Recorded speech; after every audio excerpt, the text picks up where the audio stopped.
3 do Evangelho de São Mateus, que é um capítulo bastante pesado.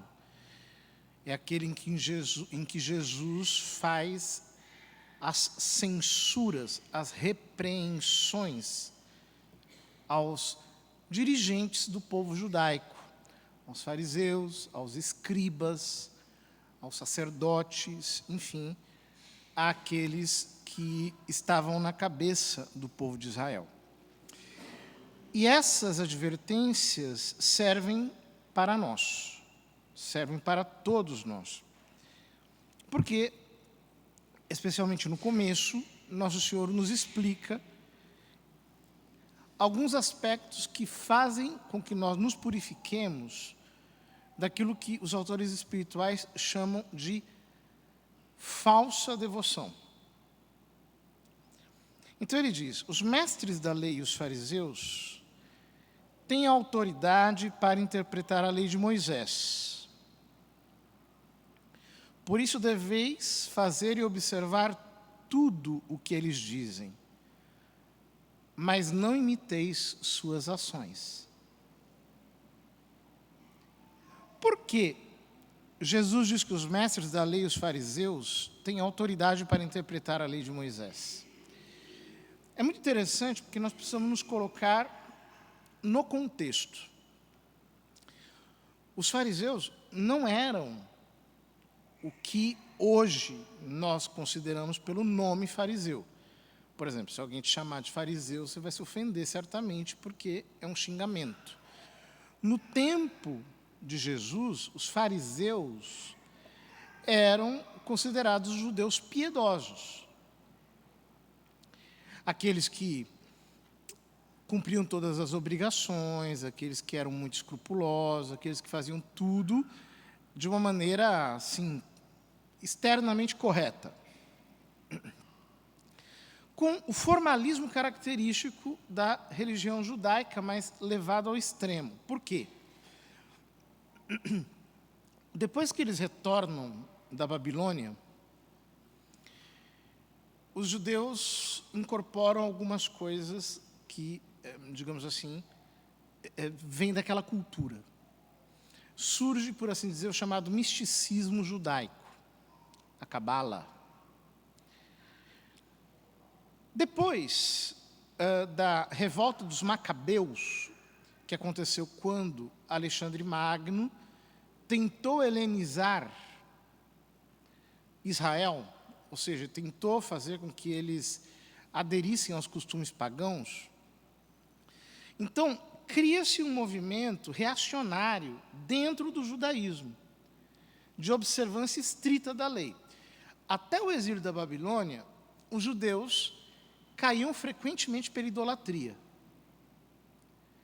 Depois do exílio da Babilônia, não caíram mais na idolatria, mas passaram para um excesso oposto, que é a obediência a Deus entendida em termos muito restritos. É mais ou menos nessa época que está em composição o chamado Talmud, que é um conjunto de comentários que os rabinos fizeram sobre os livros da Torá, os 5 primeiros livros da Bíblia, concretizando coisas que não estavam explícitas no texto bíblico.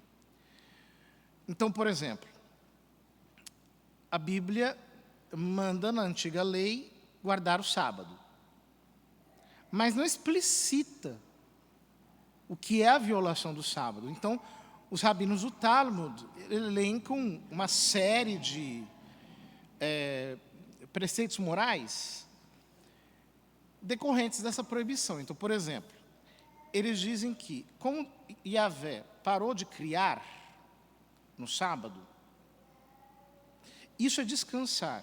Portanto, não pode haver nenhuma atividade criativa. Acender o fogo é uma atividade criativa. Portanto, não pode se acender fogo. Então, eles acendiam fogo na sexta-feira e não deixavam que o fogo se apagasse durante o sábado, porque não pode fazer chama. Até hoje em Jerusalém é assim. No sábado, por exemplo, os elevadores, um judeu não pode apertar o botão do elevador. Porque quando você aperta o botão do elevador, sai uma pequena faísca elétrica que dá o comando eletrônico para que o elevador funcione. Então, ele diz, isso é pecado. Então, não pode apertar o botão. Então, no sábado, por exemplo, o elevador ele fica o dia inteiro passando de andar em andar, sobe e desce, porque se ele apertar o botão, isso é considerado um pecado, porque é uma atividade criativa. Como isso, estendam essas prescrições a tudo mais. O Talmud é um livro imenso, tem poucas traduções, de trechos apenas, mas comentários gigantescos. O negócio, nem os judeus mesmo sabem aquilo de verdade, passam a vida toda lendo, porque é um negócio inesgotável. Então, esse era o clima em que estavam esses fariseus. Eram pessoas que eram reconhecidas por serem muito zelosas pela lei, muito obedientes. Então, todo mundo olhava com admiração. Então, Jesus diz, eles têm autoridade para interpretar a lei de Moisés. Por que eles têm autoridade? Porque, de fato, são eles que fazem isso. Então, para os judeus, naquele tempo, eles eram os intérpretes oficiais. Ele está reconhecendo apenas um fato. Mas daí ele diz, deveis fazer e observar tudo o que eles dizem, mas não imiteis as suas ações. Por quê? Os ditos dos fariseus, dos mestres da lei, estavam baseados na sabedoria. De algum modo, você aprendia algo com eles.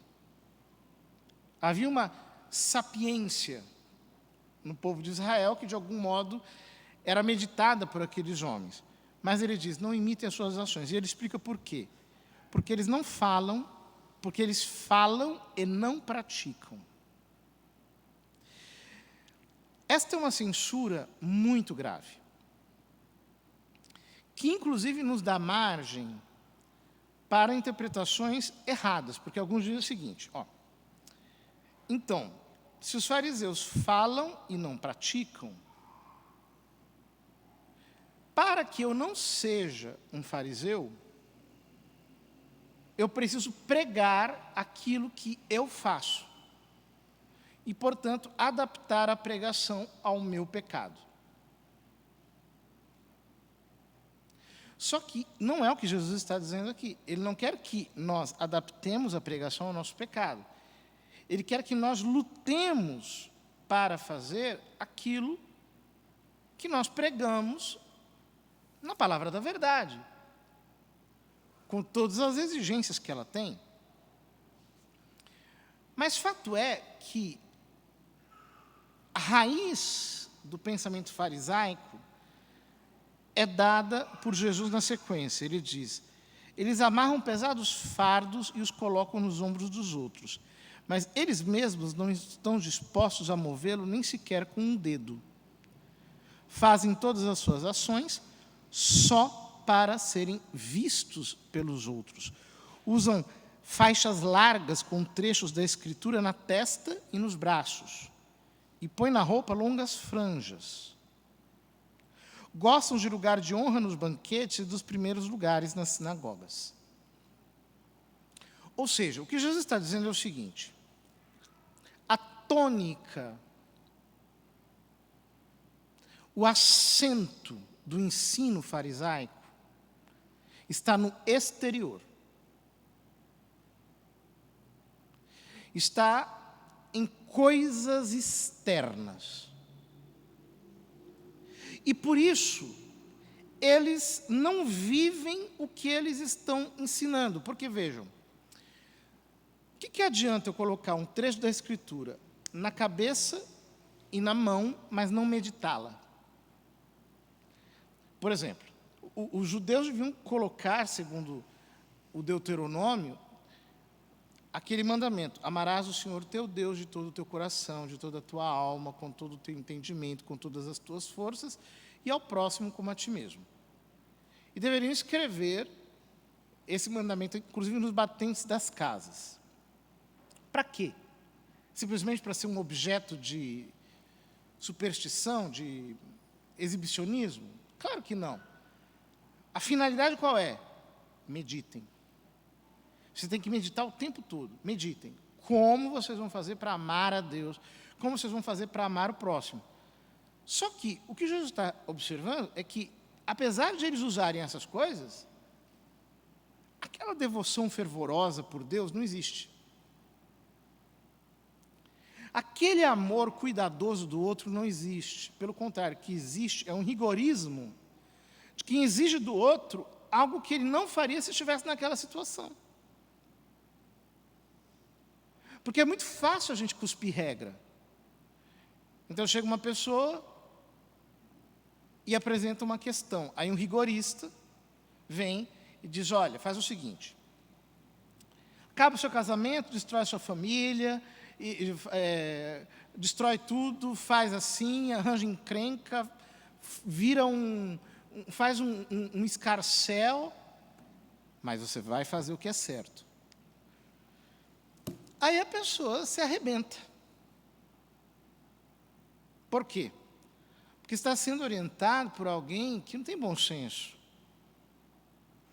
E hoje em dia, isso virou moda. Assim, eu estou cansado de receber perguntas idiotas pelo Instagram. De questões morais. As pessoas perguntando coisas bobas. Do tipo, se é pecado tal coisa, mas assim, não tem um mínimo cabimento. Um outro que diz, olha, não, é que domingo é dia de repouso, então, porque é dia de repouso, acabou a gasolina do carro, então eu deixei o carro na rua e fui para casa com um táxi, porque se eu colocar gasolina, eu estou fazendo o outro trabalhar, porque... Quer dizer, a sensatez acabou. Não há lucidez. E tem muitas pessoas hoje em dia estudando, inclusive, a moral católica com uma cabeça completamente atrapalhada. Assim, o problema não é meramente teológico, é loucura mesmo. É falta de equilíbrio. Tem que ir psiquiatra. Precisa se cuidar de transtorno obsessivo compulsivo, é neurótico, é uma pessoa paranoica. Enfim, existem pessoas que não têm bom senso.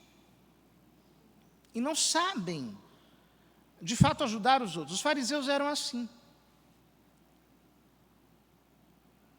Eles destruíam as relações das pessoas com o excesso de rigor na prática da lei. E o que Jesus está dizendo é, você precisa ir para o espírito da lei. E qual que é o espírito da lei? Você tem que amar a Deus com todo o seu fervor, você tem que amar o próximo com todo o seu zelo. Você precisa entender que a oração, ela serve para Deus, ela não serve para você se exibir. A oração, por exemplo, não é um checklist que você está cumprindo. Olha, então agora fiz meditação, fiz leitura, fui à missa, fiz visitação ao Santíssimo, rezei o terço, fez o checklist. Mas eu digo, o que ficou? Você cresceu na intimidade com Deus? Ou aquilo é só exterioridade? Para você se sentir bem com a sua consciência? Para você olhar para você e dizer assim, nossa, estou quites, cumpri tudo que eu tinha que cumprir. Não é isso. Esse não é o espírito do Evangelho. No espírito do Evangelho, oração é você rasgar o coração diante de Deus. É você mergulhar na excelência da santidade dEle. Não é você querer se sentir o tal. Não, é o contrário. A oração serve para me mostrar que eu não sou nada, que Deus é tudo, Ele é soberano, Ele tem a supremacia. E, portanto, eu adoro com todo o meu ser. E a minha oração, o que é? Um ato de amor, no qual eu me uno com Ele. Não adianta as pessoas ficarem, por exemplo, dizer assim, eu vou rezar, não sei, 1000 Ave Marias, por exemplo, né? Mas assim, se juntar as 1000 não dá uma bem rezada. Porque não é com o coração. Ou precisa, tem que rezar o terço, aí bota lá o aplicativo. Está o aplicativo rezando o terço que nem um robô, e a pessoa com a mente voando em tudo que é planeta. É exterioridade. Ou seja, o que Jesus está mostrando é que a verdadeira devoção é interior. E quando ele chama os fariseus de hipócrita, e a palavra hipócrita significa mascarado, se nós fôssemos traduzir para hoje, nós teríamos que dizer algo como palhaços, nós precisamos parar com essa palhaçada. E começar a rezar com o coração verdadeiramente pobre. Por que eu rezo?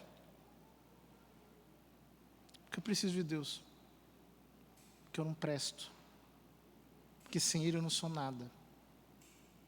Porque eu necessito dEle para tudo. Porque eu dependo dEle. Porque eu preciso amá-lo. Eu rezo por isso.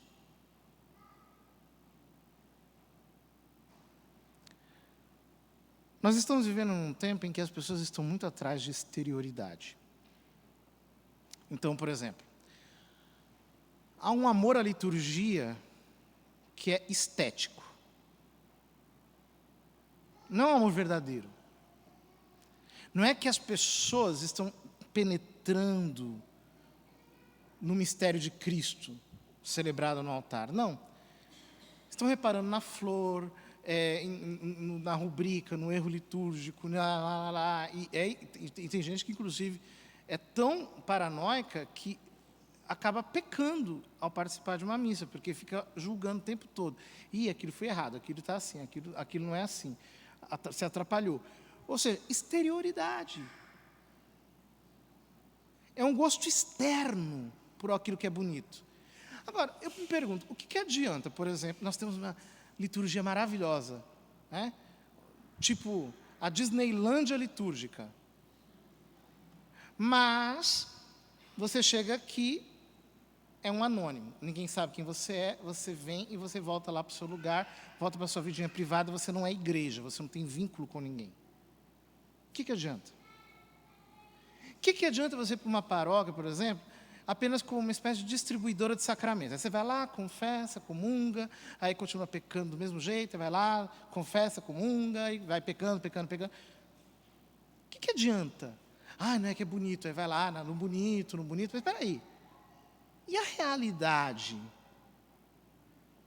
A realidade mesmo, o amor real, os vínculos reais, isso que no Novo Testamento a gente chama de igreja. Igreja é a família de Deus. Eu não posso ser um frequentador de missas. Ou simplesmente achar que eu sou melhor porque eu estou usando, sei lá, um véu na minha cabeça, ou um saião, ou porque eu faço as coisas todo enrijecido.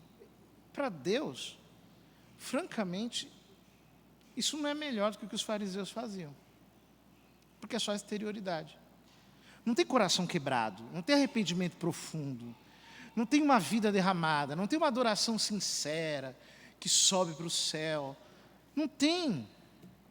O que tem é exibicionismo. Então, somente isso. Jesus termina dizendo que os fariseus gostam de ser cumprimentados nas praças públicas e serem chamados de mestre. Que é isso, né? As pessoas, hoje em dia, então, tem uma constelação de mestres. Todo mundo é mestre. Um menino de 16 anos, teve um menino aí que esses dias me xingou no Facebook de modernista. Eu até fiquei honrado com o xingamento, porque geralmente eu sou xingado do contrário. Mas eu pensei, gente do céu, essa criatura não tem assim nem 2 quilômetros rodados do ponto de vista eclesial. E já se julga assim, o senhor do saber, que aponta o dedo para todo mundo e diz assim, eu sou o mestre, então eu vou para o YouTube e eu vou ensinar agora a doutrina, porque a verdade está comigo. E aí começa a dizer coisas, e como não tem cultura teológica, como não tem nada, e está cheio disso hoje em dia, ele vai fanatizando as pessoas, pega uma coisa, isola, aquilo é cheio de contradições, é uma loucura. Nós estamos vivendo num tempo em que há um falatório infeliz, em que as pessoas encontram todos os motivos para viver fora da comunhão com Deus, fora da obediência à igreja, fora da sintonia com os pastores. Isso aí não é de Deus. Infelizmente. É só servido para gerar escândalo, confusão, desorientação, e não uma alternativa real. Todo mundo quer ser chamado de mestre. Todo mundo quer ser chamado de pai. Todo mundo quer ser chamado de guia, de diretor.